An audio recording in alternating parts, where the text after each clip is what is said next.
ओं ह्रीं भुवनेश्वर्यै नमो नमः। महादेव महात्मानं महायोगी परायणं महापापहरं देव मकाराय नमो नमः। पवित्र कार्तिक मास पंचक व्रत आरंभ आसंता रविवार 2 तारिख दिन महापंचक व्रत आरंभ।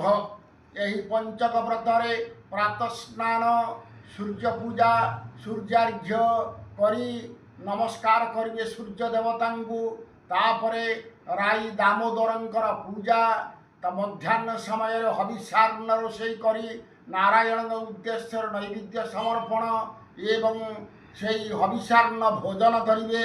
संध्या समय रे आकाश दीपदान करिवे पितृलोक उद्देश्य यही 5 दिन पर्यंत एवं मासक जाक जेतिक पुण्य फल मिल यही 5 दिन जाकरे व्रत करिले सेतिक पुण्य फल मिल। पंचक महाव्रत आपको बक पंचक भी कह जाए। बग भी आमिष खाए नाही।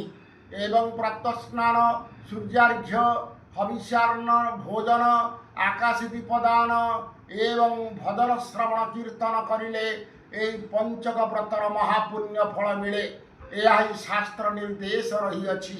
जदि यही पंचकरे आपणकर कहार शरीर खराब होता है कुष्ठ रोग कैंसर रोग उत्कट व्याधि होता है गोटे शरण प्रयोग करंतु बाबा धवलेश्वर पाखरे महामृत्युंजय मंत्र जप करंतु 11 दिन पर्यंत यही पंचक व्रत आरंभ करंतु महामृत्युंजय मंत्र अनुष्ठान मंत्र मुडाकुची लेखंतु ओं हौं जों सं ओं त्रयंबकं जजामहे सुगंधि पुष्टिवर्धनं उर्वारुकमिव बंधनात् मृत्युमुक्षमामृतात् हौं जों सं ओं।